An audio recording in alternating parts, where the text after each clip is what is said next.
हमारे जो पूर्वज हैं, जो मृतक हो चुके हैं, वो अपने युग में किसी समय पितर होंगे, लेकिन इस समय हमारा उनसे कोई संबंध नहीं है। इस समय हमारा जिनसे संबंध है, जो हमारे परिवार के लोग हैं, वो हमारे पितर हैं, जिनकी सेवा से आशीर्वाद प्राप्त होता है। पहली बात तो मृतकों की सेवा ही नहीं हो सकती और ना उनसे कोई आशीर्वाद प्राप्त हो सकता है। आशीर्वाद यदि मिलेगा तो जीवित पितर से ही मिलेगा। इसलिए जीवित पितरों का विधान है श्राद्ध करने का। जो लोग जीवित पितरों के स्थान पर मृतक आत्माओं का श्राद्ध करते हैं, वो अपने रास्ते से भटके हुए हैं। मृतक आत्मा हमारे ही घर में पुत्र के रूप में जन्म ले ले, अब हमारे द्वारा किया गया श्राद्ध किसे प्राप्त होगा? क्या इसका उत्तर आपके पास है? और मांसाहारी पोप पाखंडियों से मैं पूछना चाहता हूँ, किसी के पितर लाल कान वाले बकरे बन गए और मनुस्मृति के आदेशानुसार उस लाल कान वाले बकरे का श्राद्ध कर दिया गया, तब यह श्राद्ध किसे प्राप्त होगा? जिसके लिए श्राद्ध किया जा रहा है उसी को काटा जाएगा, तब यह श्राद्ध प्राप्त किसे होगा? गरुड़ पुराण में यह लिखा हुआ है कि मृतक आत्माएं ब्राह्मण के पेट में बैठकर भोजन प्राप्त करती हैं। तो मैं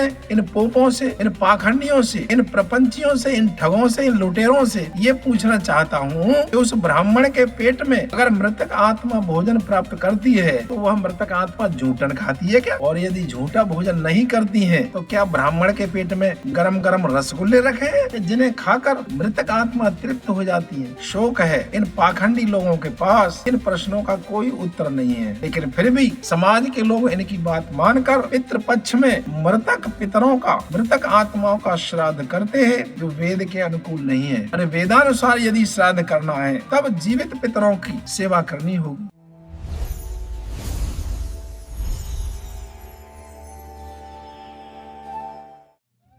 सज्जनों, इस समय पितृपक्ष चल रहा है। इसकी शुरुआत भाद्रपद पूर्णिमा से लेकर आश्विन मास की अमावस्या तक होती है। इस समय सूर्य कन्या राशि में होता है, इसलिए इसे कन्या आगत या कनागत भी कहते हैं। इस समय सनातनियों में श्राद्ध करने की परंपरा है, लेकिन श्राद्ध जीवितों का किया जाना चाहिए या मृतकों का किया जाना चाहिए, यह विचारणीय बात है। आइए इसका निर्णय धार्मिक ग्रंथों के आधार पर करते हैं। सबसे पहले हम वेद को लेते हैं, क्योंकि वेद ही समस्त धर्म ग्रंथों की जड़ है। वेद में यदि पितृ सूक्त को देखा जाए, पढ़ा जाए, विचार किया जाए तो पता चलता है कि पितर जीवित व्यक्तियों को ही कहते हैं। यजुर्वेद मंडल 19 के 57वें मंत्र में कहा गया है, उपहूता पितरः सौम्यसो बर्हिश्चेष निधिषु प्रियेषु त आगमन्तु ते यः श्रुवन्त्वधे ब्रुवन्तु ते वन्तु अस्मान्। अर्थात हे पितर लोगों, आप हमारे यज्ञों, घरों, खजानों में आओ, हमारी बातें सुनो और हमको उपदेश दो तथा हमारी रक्षा करो। इस मंत्र को पढ़ने से, विचार करने से पता चलता है कि पितर जीवित व्यक्तियों को ही कहते हैं, क्योंकि इसमें पितरों को घरों में बुलाने, यज्ञ में बुलाने, अपने खजानों में बुलाने की जो बात कही जा रही है, यह मृतकों से नहीं कही जा रही है, क्योंकि मृतक तो सुन ही नहीं सकते हैं। मृतक आत्माएं इन जीवित व्यक्तियों की बात सुन ही नहीं सकती हैं। इसलिए यह मंत्र जीवित व्यक्तियों के लिए ही है। जो घरों में बड़े बुजुर्ग, परिवार के बड़े लोग होते हैं, उनके लिए यह बात कही गई है कि हे पितर लोगों, आप हमारे घरों में आओ और हमारे यज्ञों में सम्मिलित हो, हमारे खजानों में सम्मिलित हो, हमें हमारी बातें सुनो, हमें उपदेश करो और हमारी रक्षा करो। तो वेद से स्पष्ट होता है कि पितर जीवित व्यक्तियों को ही कहते हैं, क्योंकि यह कार्य जीवित के द्वारा ही संभव है। मृत आत्मा के द्वारा न कोई उपदेश दिया जाता है और ना ही वो कोई रक्षा कर सकती हैं और ना ही हमारी बातें सुन सकती हैं। आइए दूसरा धर्म ग्रंथ जो समस्त मानवों में बड़े श्रद्धा के साथ पढ़ा जाता है, वह है वाल्मीकि रामायण। वाल्मीकि रामायण के 18वें कांड के 13वें श्लोक में बताया गया है, ज्येष्ठो भ्राता पिता वापि यश्च विद्या प्रयक्षति त्रयस्ते पितरो गेयाः धर्मे च पथिवर्तिनः। अर्थात बड़ा भाई, पिता, विद्यादाता, ये तीनों ही धर्म के मार्ग पर चलाने वाले पितर कहलाते हैं।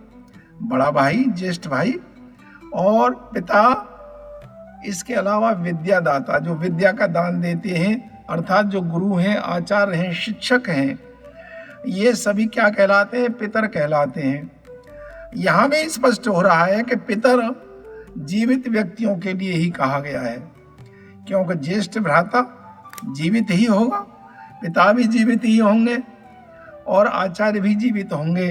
तो यहाँ तीनों की जो बात कही गई है वह जीवित व्यक्तियों के लिए कही गई है, तो ये जीवित व्यक्ति पितर होते हैं। आइए ब्रह्म वैवर्त पुराण पर विचार करते हैं। ब्रह्म वैवर्त पुराण खंड 9 47-21 में यह श्लोक मिलता है, विद्यादाता अन्नदाता च भयत्राता च जन्मदः कन्यादाता च वेदोक्ता नृणाम पितरः स्मृता। अर्थात विद्यादाता, अन्नदाता, भयत्राता, जन्मदाता, कन्यादाता, वेदानुसार ये पांचों के पांचों पितर कहे गए हैं। और ये पितर जो होते हैं यह भी जीवित हैं। अरे ये कार्य कन्यादाता, जन्मदाता, ये कार्य क्या कोई मृतक आत्मा कर सकेंगे? इसलिए यहाँ भी जीवित व्यक्तियों को ही पितर शब्द से संबोधित किया गया है।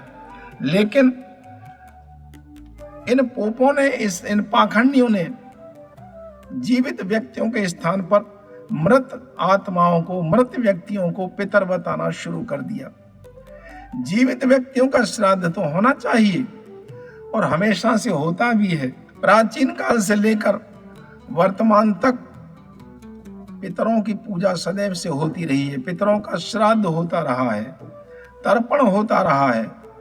श्राद्ध और तर्पण एक ही सिक्के के दो पहलू हैं, क्योंकि श्राद्ध शब्द श्रद्धा से बना है। श्रद्धा का अर्थ है श्रत धन धा, अर्थात जिसमें सत्य का समावेश हो वह सेवा कार्य श्रद्धा कहलाता है।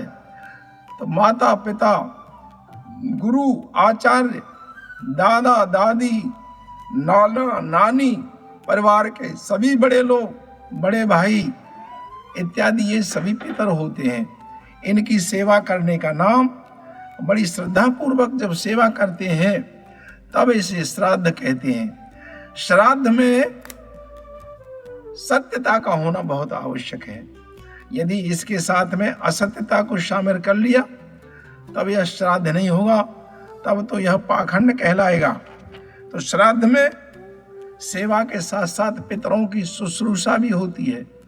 शुश्रूषा का अर्थ है सु माने अच्छा, शुश्रूषा माने सुनना।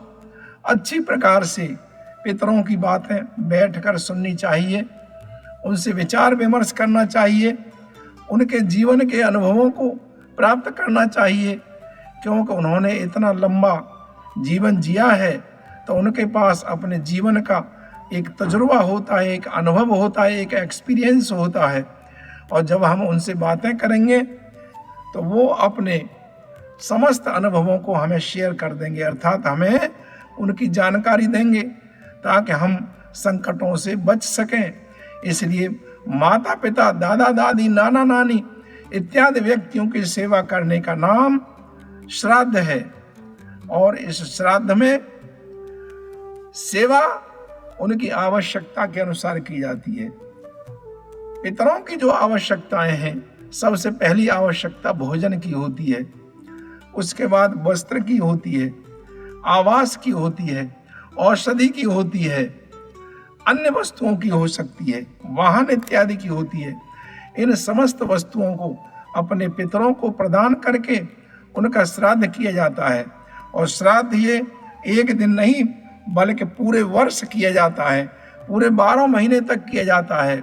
ये नहीं कि 12 महीने में 15 दिन हमने कर लिया तो बाकी 11.5 महीने क्या पितर अतृप्त रहेंगे? नहीं, जो जीवित पितर हैं उनकी तो हमेशा ही जब तक जीवित हैं तब तक उनकी सेवा करने का नाम श्राद्ध कहलाता है। यही श्राद्ध की वैदिक विधि है। इसके अलावा जो श्राद्ध किया जाता है वह कोरा पाखंड ही है।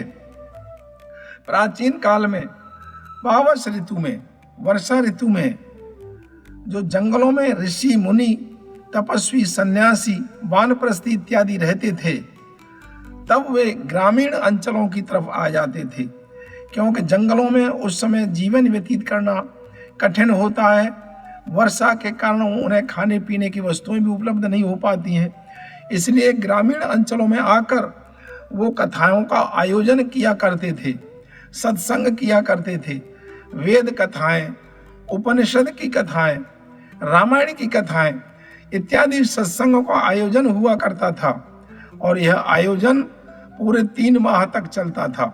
जब वर्षा ऋतु समाप्त हो जाती थी तब ये आयोजन भी समाप्त होते थे और फिर पितरों को अर्थात इन ऋषि मुनियों को, वानप्रस्थियों को, सन्यासियों को, मुनियों को, उपदेशकों को अपने गांव से, अपने नगर से और जंगलों में रवाना करने के लिए, जंगलों में भेजने के लिए, अपने सही स्थान पर भेजने के लिए इन्हें विदाई दी जाती थी और वह विदाई सामूहिक रूप से हुआ करती थी। सभी लोगों की आंखों में आंसू हुआ करते थे। सभी हाथ जोड़कर उनके सामने खड़े हुए उनसे आशीर्वाद प्राप्त करते थे और अपनी सामर्थ्य के अनुसार उन्हें दक्षिणा भी देते थे। यह वास्तविक श्राद्ध था, लेकिन इस वास्तविक श्राद्ध का स्थान आजकल इन पाखंडियों ने, इन पोपों ने तथा कथित श्राद्ध को दे दिया है। वर्तमान में जो श्राद्ध किया जाता है ये मृतक पितरों का, अर्थात जो मृतक परिवारीजन हैं, मृतक आत्माएं हैं, उनका श्राद्ध किया जाता है। पितर तो जीवित ही होते हैं, लेकिन असत्य पर यह पाखंड खड़ा किया गया है और जीवितों के स्थान पर इन पोप पंडितों ने मृतक व्यक्तियों को पितर बताना शुरू कर दिया। और बताते भी इसलिए हैं, अगर वो जीवित व्यक्तियों को पितर स्वीकार कर लें, इस सत्यता को स्वीकार कर लें, तो उनका उद्योग धंधा कैसे चल पाएगा, उनका रोजगार कैसे चल पाएगा। अपने रोजगार की भी तो उन्हें चिंता है, इसलिए अपने रोजगार को चालू रखने के लिए, मुफ्त का माल उड़ाने के लिए इन्होंने यह उद्योग धंधा बहुत अच्छा अपनाया है कि पितृपक्ष में मृतक आत्माओं की शांति के लिए श्राद्ध किया जाना चाहिए। इन लोगों से कोई पूछे कि ये जो मृतक आत्माएं हैं ये पितर होती हैं, इसका प्रमाण क्या तुम्हारे पास मौजूद है? क्या तुम्हारे पास कोई वेद का मंत्र, गीता का श्लोक, रामायण का श्लोक या महाभारत का श्लोक उपलब्ध है जो यह सिद्ध कर सके कि पितर मृतक ही होते हैं? लेकिन इनके पास ऐसा कोई प्रमाण नहीं है। वेद के अंदर तो इन्हें कोई ऐसा प्रमाण मिल ही नहीं सकता और ना ही किसी अन्य धार्मिक ग्रंथ में ऐसा प्रमाण मिल सकता है। जब कोई प्रमाण ही नहीं है तब ये कैसे कहते हैं? इसलिए इन्होंने बड़ी चालाकी से काम लिया है। तब इन्होंने प्रमाण उपलब्ध कराने के लिए कुछ पुराणों की रचना की है, जिनमें गरुड़ पुराण सर्वोपरि है। जिस व्यक्ति ने इस गरुड़ पुराण को लिखा है उस व्यक्ति ने अपना नाम तो इसमें दिया नहीं, बल्कि वेद व्यास, महर्षि व्यास का नाम देकर और इसको समाज में प्रचलित कर दिया गया है। अरे महर्षि वेद व्यास तो वेदों के विद्वान थे, जिन्होंने महाभारत ग्रंथ लिखा है, योग दर्शन का भाष्य किया है। वेद व्यास वेद के विरुद्ध कोई ग्रंथ नहीं लिख सकते, इसलिए यह गरुड़ पुराण ग्रंथ वेद व्यास जी का लिखा हुआ नहीं है। इसके अलावा इन पोपों ने, इन पाखंडियों ने कुछ ऐसी कहानियां मनगढ़ंत बनाई, कुछ ऐसी कहानियां रची कि उन्हें रामायण में, महाभारत में तथा पुराणों में मिला दिया गया। आइए इन कहानियों में से कुछ कहानियों के आपको परिचय कराते हैं। देखिए, रामायण में यद्यपि जीवित माता पिता की श्रद्धा राम, लक्ष्मण, सीता, भरत, शत्रुघ्न ये सभी किया करते थे, लेकिन इन पोपों को इन बातों से क्या पड़ी? उन्होंने तो सीता जी के द्वारा भी मृतक श्राद्ध करा दिया और उसमें एक प्रक्षिप्त वर्णन दिया है उत्तरकांड में, वाल्मीकि रामायण के उत्तरकांड में, कि सीता जी, राम, लक्ष्मण जिस समय वनों में विचरण कर रहे थे तब पितृ श्राद्ध का समय था, पितृपक्ष था, तब वे तीनों ही गया तीर्थ में गए और वहां पर श्राद्ध करने के लिए वो वस्तुएं इकट्ठी करने लगे। जब श्री रामचंद्र और लक्ष्मण जी श्राद्ध के लिए वस्तुओं को इकट्ठा करने के लिए जंगल में गए, तब पौराणिक पंडितों ने, इन पोपों ने सीता जी से कहा कि श्राद्ध का समय निकला जा रहा है, इसलिए आप शीघ्र ही पिंडदान करें। तब सीता जी ने बालू के पिंड बनाकर दशरथ जी का पिंडदान किया था। रामचंद्र जी जब वापस आए तो उन्होंने पूछा कि क्या श्राद्ध आपने कर दिया? सीता जी ने कहा कि हाँ, पिंडदान का समय निकला जा रहा था, इसलिए मैंने श्राद्ध कर दिया है। इसके साक्ष्य के रूप में 4 चीजों को प्रस्तुत किया गया: गाय, फाल्गुनी नदी, केतकी और वट वृक्ष। वट वृक्ष ने सत्य बोला तो सीता जी ने उसे फलीभूत होने का, सदैव हरे भरे रहने का, दीर्घजीवी होने का आशीर्वाद दिया, वरदान दिया। लेकिन इन 3 ने, अर्थात केतकी ने और फाल्गुनी नदी ने और गाय ने झूठ बोला, इसलिए इनकी पूजा नहीं की जाती है। अरे वाह पोपो, तुमने रामायण में भी ये प्रक्षिप्त कथा लिख दी। भला सीता जी और राम लक्ष्मण जो वेदों के विद्वान थे, वो तुम्हारे द्वारा कथित श्राद्धों को कर सकते हैं क्या? और इसमें साक्ष्य के रूप में जो नदी, केतकी और गाय को रखा गया है, क्या ये साक्ष्य देने के लिए मानवी भाषा बोल सकते हैं? तुम्हें ये भी पता नहीं रहा कि साक्ष्य देने के लिए तो कम से कम 2-4 पंडों के ही नाम लिख देते, तब तो मान लिया जाता। लेकिन ये जो पदार्थों के नाम दिए हैं, गाय, केतकी और वट वृक्ष, फाल्गुनी नदी, ये तो कोई भाषा भी नहीं जानते हैं। संस्कृत तो क्या नहीं है, हिंदी, अंग्रेजी, उर्दू, अरबी, फारसी कोई भाषा नहीं जानते हैं। फिर इन्होंने सीता जी के द्वारा पूछने पर कैसे गवाही दे दी? लेकिन पोपों को इन बातों से क्या मतलब है? उन्हें तो किसी न किसी तरह से इन मूर्खों को, भेड़ों को समझाकर पितृपक्ष का समर्थन करना है। आइए दूसरी कथा बताते हैं। महाभारत में एक कथा जोड़ी गई है कि कर्ण की मृत्यु होने के बाद जब उनकी आत्मा इंद्र के दरबार में पहुंची, तब कर्ण की आत्मा को भोजन की थाली में सोना परोसा जाता था। कारण पूछने पर पता चला कि उन्होंने पृथ्वी लोक में अपने पितरों का श्राद्ध नहीं किया था। इसलिए कर्ण की आत्मा ने भगवान इंद्र से 16 दिन के लिए इस पृथ्वी लोक पर आने की आज्ञा मांगी और यह आज्ञा मिल गई। तब कर्ण 16 दिन के लिए इस पृथ्वी लोक में आए और अपने पितरों का श्राद्ध करके फिर वापस इंद्र लोक में पहुंच गए। इन पोपों से कोई यह पूछने वाला नहीं है कि क्या आत्मा को भोजन की आवश्यकता होती है। इंद्र के दरबार में अगर कर्ण की आत्मा पहुंच गई तो उसे भोजन की क्या आवश्यकता है? उसके लिए चाहे सोना परोसा जाए या खीर हलवा परोसा जाए, वो क्या खाने वाली है? अरे जिसका शरीर नहीं है, जिस आत्मा के पास शरीर नहीं है, वह तो भोजन ही नहीं कर सकती। लेकिन वह रे आंख के अंधे गांठ के पूरे, इन लोगों को भेड़ बनाने में तुमने ये कथा भी इस महाभारत ग्रंथ में जोड़ दी है। आइए एक कथा और सुनाते हैं। वायु पुराण में एक गयासुर का वर्णन आता है।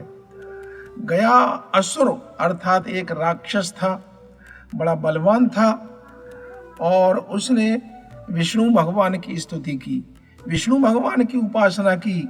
तो विष्णु भगवान प्रसन्न हो गए, वरदान देने के लिए तैयार हो गए। तब गयासुर ने विष्णु भगवान से यह वरदान मांगा कि मेरे शरीर को कोई भी व्यक्ति यदि दर्शन कर ले तो वह सीधा स्वर्ग में पहुंचे, ऐसा वरदान मुझे दीजिए। विष्णु भगवान ने एवं मस्तु कह दिया और वहां से अंतर ध्यान हो गई। इस गयासुर के शरीर को कोई भी व्यक्ति जब देखता तो देखकर ही वह स्वर्ग में पहुंच जाता। ऐसा होते होते स्वर्ग में काफी भीड़ हो गई। तब देवताओं को चिंता हुई कि इस स्वर्ग में ऐसे ही ये आत्माएं आती रहीं तो यहाँ तो स्थान भी खाली नहीं रहेगा, इसलिए इस गयासुर से किसी प्रकार मुक्ति पानी चाहिए।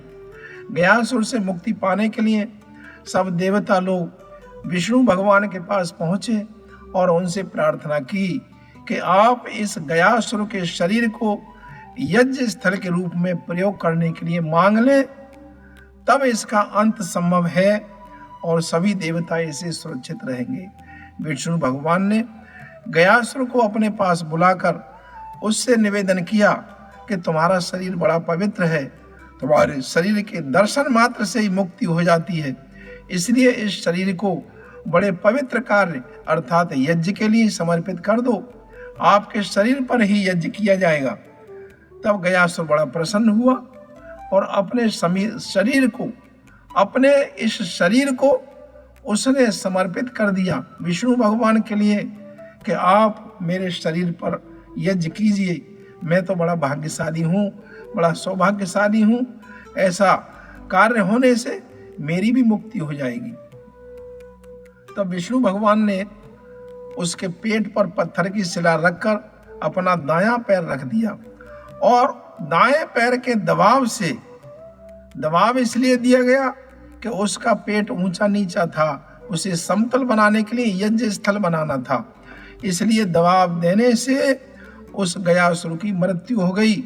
तब देवता बड़े प्रसन्न हुए और सभी लोग इस गयासुर को तीर्थ की संज्ञा देने लगे और तभी से यह तीर्थ स्थान जो गयासुर के नाम पर रखा गया है, गया तीर्थ के नाम से प्रसिद्ध हो गया। लेकिन यह पोपों की गढ़ी हुई रची हुई कहानी है।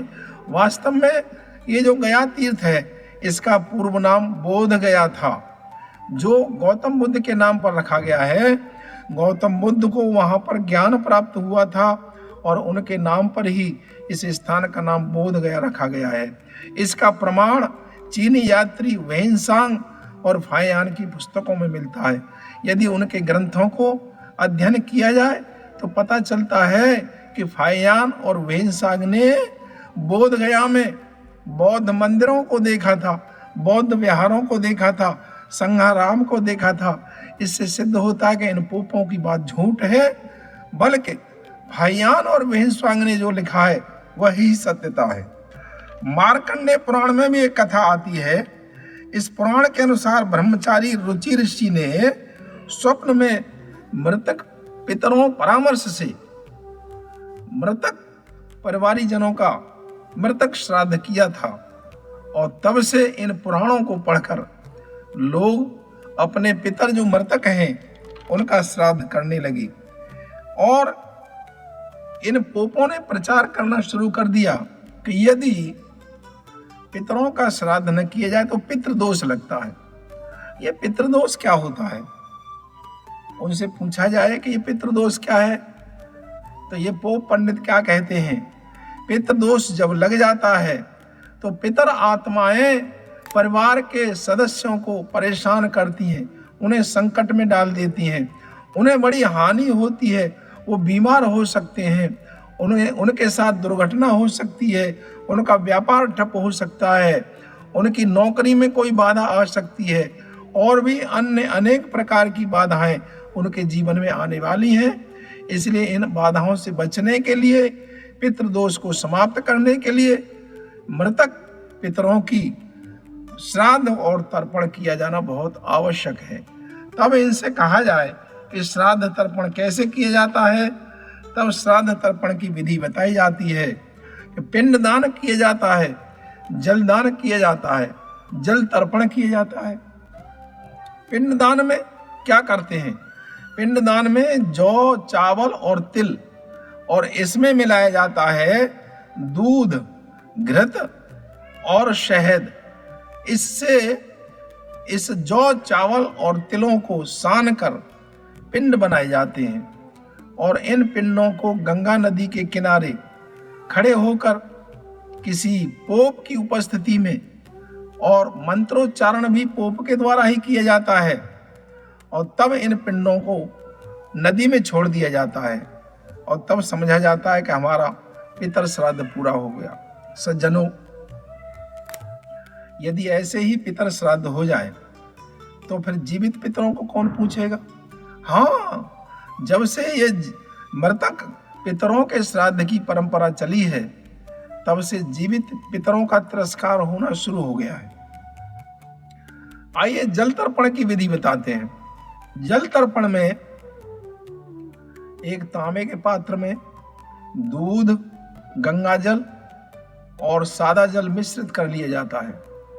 फिर दोनों हाथों की अंजलि में इस जल को भरकर मंत्रोच्चारण के साथ में उस ताम्र पात्र में जल की धार छोड़ी जाती है। ऐसा 11 बार किया जाता है और 11 बार ही मंत्रोच्चारण किए जाते हैं। मंत्रोच्चारण के बाद में ये जल तर्पण पूरा हो जाता है और उसके बाद इन पोपों को दक्षिणा दी जाती है, इन पाखंडियों को भोजन कराया जाता है। इसको जल तर्पण कहते हैं। और यदि कोई व्यक्ति अन्नदान और जलदान एक साथ करना चाहे तो उसकी विधि इस प्रकार से बताई जाती है कि कुश पर कुश की चटाई लेते हैं और कुश की चटाई पर एक तरफ जौ, चावल इनकी ढेरी बनाई जाती है और दूसरी तरफ तिल और तुलसी की ढेरी बनाई जाती है। इनके बीच में दूध और घृत और मधु इनको मिक्स करके, इनको मिलाकर इनकी धार गिराई जाती है और धार गिराते हुए मंत्रोच्चारण किया जाता है। उनसे पूछा जाए कि ऐसा क्यों किया जाता है तो बड़े गर्व के साथ कहते हैं कि ये वैज्ञानिक कार्य है, ये वैज्ञानिक कार्य। हमने कहा वैज्ञानिक कार्य कैसे है? तो वो कहते हैं कि देखो, जौ और चावल जैसे विद्युत सेल होता है, जौ और चावल ये कैथोड का कार्य करते हैं, तिल और तुलसी ये एनोड का कार्य करते हैं, और बीच में जो दूध की धार गिराई जा रही है जिसमें शहद भी मिश्रित है, यह इलेक्ट्रोलाइट का कार्य करता है। इस तरह से विद्युत सेल का निर्माण हो जाता है और इस विद्युत सेल से जो विद्युत चुम्बकीय तरंगें उत्पन्न होती हैं, वो विद्युत चुम्बकीय तरंगें ही पितरों का अन्न बन जाती हैं। पितर इस ब्रह्मांड में कहीं भी हों, ये विद्युत चुम्बकीय तरंगें वहां पहुंच जाती हैं और पितरों को विद्युत चुम्बकीय तरंगों के रूप में अन्न प्राप्त हो जाता है। अजी वाह जी वाह, ये पोप जी तो बड़ी वैज्ञानिक है। बताइए, विद्युत सेल बना दिया इन्होंने दूध और घृत से ही, और कैथोड और एनोड बना दिया जौ और चावल से, तिल और तुलसी से। क्या ये सेल बन गया? क्या ये बैटरी बन गई? अरे ये सेल बन गया तो इसे बल्ब जला के दिखा दो, या कोई छोटी सी घड़ी चला कर ही दिखा दो। अगर घड़ी चल गई, बल्ब जल गया तो हम मान लेंगे कि ये विद्युत सेल बन गया है। चलो विद्युत सेल मान भी लिया जाए, तब विद्युत चुम्बकीय तरंगें किसी आत्मा का भोजन कैसे हो सकती हैं? ये कहाँ लिखा हुआ है कि तरंगों से भोजन प्राप्त होता है? कौन से ग्रंथ में है? लेकिन इसका उत्तर कुछ नहीं है।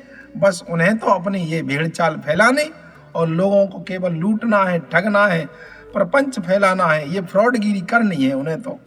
देखिए, गीता में नैनम छिन्दन्ति शस्त्राणि नैनम दहति पावकः न चैनम क्लेदेन्त्यापो न शोष्यति मारुतः। अर्थात इस आत्मा को न तो कोई शस्त्र काट सकता है और न अग्नि इसे जला सकती है और न जल इसे गला सकता है और न वायु इसे सुखा सकती है। जब ये पांचों के पांचों महाभूत, जिनमें 4 का जिक्र इस श्लोक में आ रहा है, आत्मा का कुछ नहीं बिगाड़ सकते, तब ये वैतरणी नदी की कल्पना, पितृलोक की कल्पना ये क्यों की गई है? लोग बुद्धि से विचार नहीं करते हैं कि ये वैतरणी नदी नक्शे में कहां पर है। हमने भूगोल की इतनी एटलस देखी है, लेकिन किसी में भी वैतरणी नदी और पितृलोक लिखा हुआ नहीं मिला। लेकिन इन पोपों को इनके दिमाग में जरूर लिखा हुआ है कि ये वैतरणी नदी है और ये पितृलोक है। उनसे पूछा जाए कि ये फिर भूगोल के नक्शे में क्यों नहीं है, तो वो कहते हैं कि नक्शे में क्यों होंगे, ये तो ब्रह्मांड में है। अर्थात वैतरणी नदी ये उत्तर दिशा में है, आसमान में, और पितृलोक कहां पर है कि पितृलोक दक्षिण दिशा में है, ये भी ब्रह्मांड में है। बताइए, हम तुमको तो ये दिखाई नहीं दे रहे, न वैतरणी नदी दिखाई दे रही और न पितृलोक दिखाई दे रहा। इनको ऐसी दिव्य दृष्टि कहां से मिल गई कि जो वैतरणी नदी और पितृलोक इन्हें दिखाई दे रहा है। और इस वैतरणी नदी के नाम पर गौदान कराते हैं। उनसे कोई पूछने वाला नहीं है कि जिस गौ को तुमने दान के रूप में लिया है वो तो तुम्हारे घर पर चली गई, घर पर बंधी हुई है, और आपने लिया है वैतरणी नदी पार कराने के लिए। तो वैतरणी नदी तो यहाँ से ब्रह्मांड में बहुत दूर है, वहां पर गाय कहां से पहुंच गई होगी, कब पहुंच गई, ये तो हमेशा ही तुम्हारे घर पर है। तब उनके पास इसका कोई उत्तर नहीं है। तब बहकाने के लिए क्या कहते हैं कि इस पुण्य के प्रताप से वैतरणी नदी में दूसरी गाय बन गई होगी और उसकी पूंछ पकड़कर पितर आत्मा वैतरणी नदी को पार कर गई होगी। इसका कोई प्रमाण है क्या? एड्रेस नहीं, कुछ नहीं।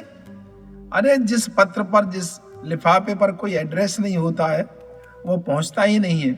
जब वैतरणी नदी का, पितृलोक का कोई एड्रेस ही नहीं है, तब ये गाय भी वहां कैसे पहुंच सकती है और कैसे पितर आत्मा वैतरणी नदी को पार कर सकती है? आत्मा को तो नदी पार करने की आवश्यकता ही नहीं। अरे आत्मा क्या जल में डूब जाएगी? आत्मा तो मृतक शरीर को छोड़कर आ गई। मृतक शरीर जहां पड़ा रह गया वह प्रेत कहलाता है। लेकिन इन्होंने तो प्रेत आत्मा की भी कल्पना कर ली है और कहते हैं कि जो मृतक आत्माएं होती हैं, अगर उनका पितृपक्ष में श्राद्ध नहीं किया गया तब पितर प्रेत योनि को प्राप्त होते हैं।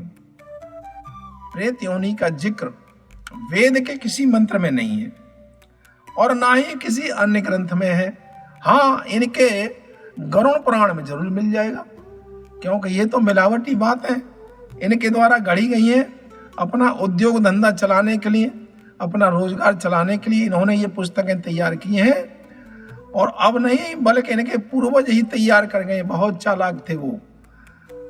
7 पीढ़ियों तक, आगे की पीढ़ियां जितनी आएंगी सब इसी से अपना रोजगार पैदा करते रहेंगे। इसलिए मैं आपसे कहना चाहता हूं कि इस पाखंड लीला से बचना है, इस पोप लीला से बचना है। उनसे यदि ये पूछा जाए कि ये प्रेत क्या करते हैं, अगर प्रेत योनि होती भी है तो इन प्रेतों का क्या कार्य है, ये कहां पर रहते हैं, तो ये पोप कहते हैं कि प्रेत वृक्षों पर उल्टे लटके रहते हैं। कौन से वृक्ष पर लटकते हैं?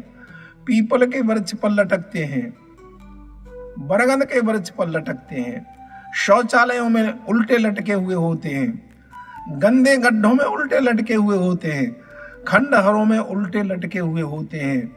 और ये जोर जोर से चीखते हैं, चिल्लाते हैं, लेकिन इनकी आवाज को कोई सुन नहीं सकता। हमने पूछा ये चीखते चिल्लाते क्यों हैं? कि इसलिए चिल्लाते हैं कि इनके परिवारीजन इनका श्राद्ध करें, क्योंकि ये भूखे प्यासे होते हैं तभी चिल्लाते हैं। हमने कहा कि अगर कोई श्राद्ध न करे तब ये क्या खाते हैं? फिर तो मर जाते होंगे ये प्रेत। कि नहीं, मरते नहीं है ये तो आत्मा ही होती है। तो फिर क्या खाते हैं?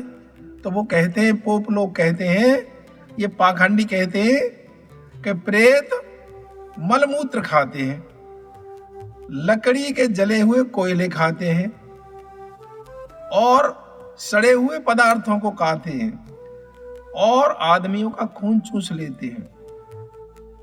लेकिन इतिहास में ऐसी कोई घटना नहीं मिलती है कि किसी प्रेत ने किसी व्यक्ति का खून चूस लिया हो। इन पाखंडियों को, जो मृतक पितरों को प्रेत बता रहे हैं, इनको क्या सूझी कि ये नई नई कल्पनाएं ग्रंथों में जोड़कर लोगों को भ्रमित करते रहते हैं, इस समाज को भ्रमित करते हैं और अपना उल्लू सीधा करते रहते हैं।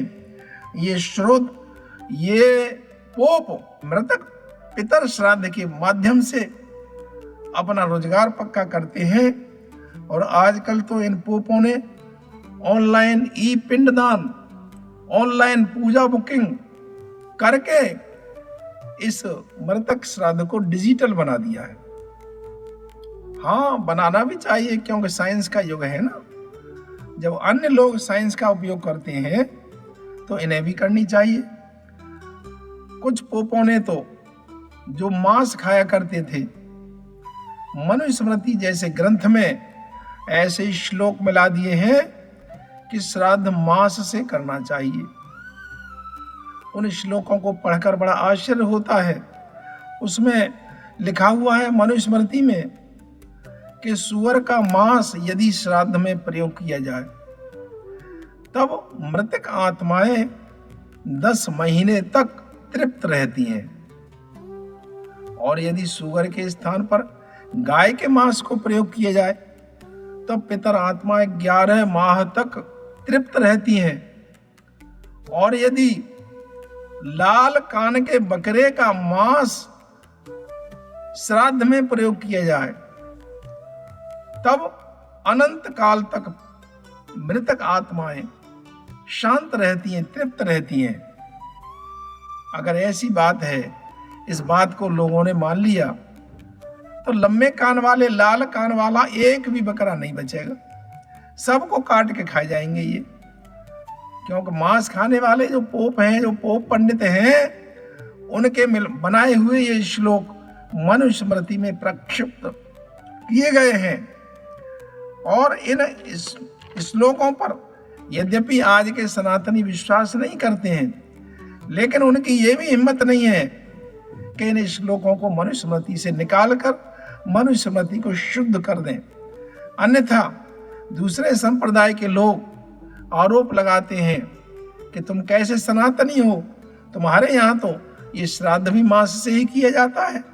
और तो और शिव पुराण उमा संहिता अध्याय 41 में यह लिखा हुआ है कि विश्वामित्र ऋषि के 7 पुत्रों ने गर्ग ऋषि की गाय काटकर श्राद्ध किया था, मृतक आत्माओं का श्राद्ध किया था।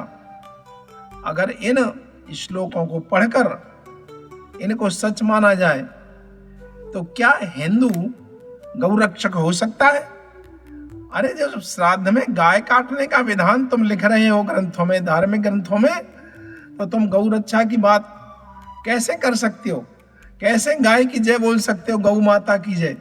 और फिर माता तो रही नहीं, श्राद्ध में उसको बलिदान करके उसको भी खाने का प्लान बना दिया। फिर तुम्हारे में और मुसलमानों की ईद में अंतर ही क्या रहा? ये तो श्राद्ध और मुस्लिम ईद दोनों एक जैसे त्योहार हो गए। लेकिन नहीं, श्राद्ध हमेशा जीवित का ही किया जाता है। अरे वेद में तो गौ हत्यारे को शीशे की गोली से मारने का आदेश दिया गया है। गाय की हत्या किसी भी प्रकार से न की जानी चाहिए, और गाय ही नहीं बल्कि किसी भी प्राणी की हत्या नहीं की जानी चाहिए। अरे जो मांसाहारी पशु हैं वो तो परमात्मा के हथियार है, वह तो जीवात्माओं को दंड देने के लिए उनका परमात्मा ने आहार निश्चित किया है, तो उन पर कर्मफल लागू नहीं होता है। लेकिन मनुष्य यदि किसी प्राणी को मारकर और उसे अपना भोजन बनाता है तो उन पर कर्मफल व्यवस्था लागू हो जाती है। इसलिए वेद की बात को सत्य मानते हुए किसी भी प्राणी का वध करना जघन्य अपराध है। इतने पर भी यदि तुम्हें मृतक श्राद्ध पर विश्वास है तो आइए हम आपसे कुछ प्रश्न करते हैं, इन पौराणिक पोपों से प्रश्न करते हैं इन पाखंडियों से प्रश्न करते हैं कि ये बताइए कि श्राद्ध करने का विधान वेद के किस मंत्र में दिया गया है। दूसरा प्रश्न यह है कि श्राद्ध भोज से मृतक पितरों को भोजन पहुंचने का प्रमाण वेद के कौन से मंत्र में है। अस्थि प्रवाह से यदि मृतक आत्माओं को मुक्ति प्राप्त होती है, तब क्या ये मुक्ति में भी अशांत रहती हैं कि जिसके लिए श्राद्ध किया जाता है। आपने अस्थि विसर्जन भी करा दिया और फिर श्राद्ध भी करा रहे हो।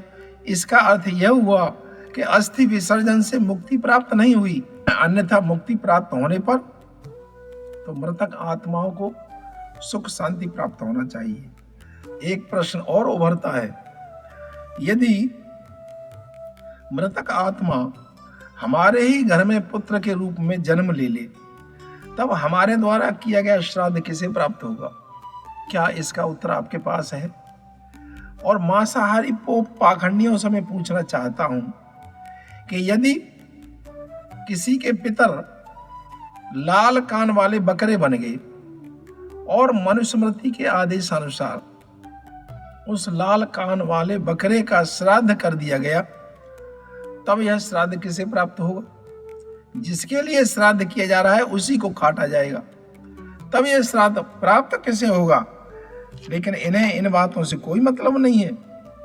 एक प्रश्न और करते हैं, गरुड़ पुराण में यह लिखा हुआ है कि मृतक आत्माएं ब्राह्मण के पेट में बैठकर भोजन प्राप्त करती हैं।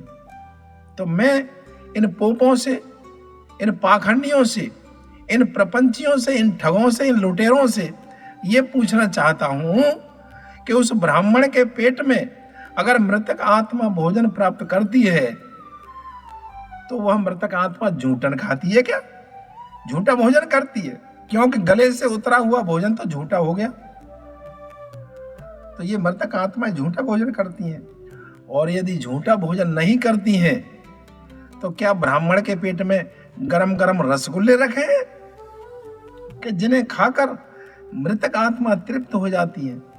शोक है इन पाखंडी लोगों के पास इन प्रश्नों का कोई उत्तर नहीं है, लेकिन फिर भी समाज के लोग इनकी बात मानकर पितृपक्ष में मृतक पितरों का, मृतक आत्माओं का श्राद्ध करते हैं, जो वेद के अनुकूल नहीं है। अरे वेदानुसार यदि श्राद्ध करना है तब जीवित पितरों की सेवा करनी होगी। हमारे जो पूर्वज हैं, जो मृतक हो चुके हैं, वो अपने युग में किसी समय पितर होंगे, लेकिन इस समय हमारा उनसे कोई संबंध नहीं है। इस समय हमारा जिनसे संबंध है, जो हमारे परिवार के लोग हैं, वो हमारे पितर हैं। हमारे माता हैं, पिता हैं, दादा दादी, नाना नानी, ये सभी पितर कहलाते हैं, जिनकी सेवा से आशीर्वाद प्राप्त होता है।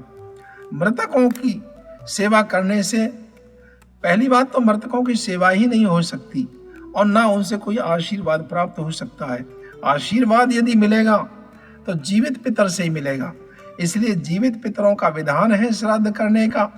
जो लोग जीवित पितरों के स्थान पर मृतक आत्माओं का श्राद्ध करते हैं वो अपने रास्ते से भटके हुए हैं। इसलिए मैं निवेदन करना चाहता हूं कि वह इस रास्ते को छोड़कर सही मार्ग पर आए, क्योंकि सही मार्ग पर आने से और सही श्राद्ध करने से श्राद्ध का पुण्य प्राप्त होता है। तो श्राद्ध का यदि पुण्य प्राप्त करना है तो अपने जीवित पितरों की सेवा करो।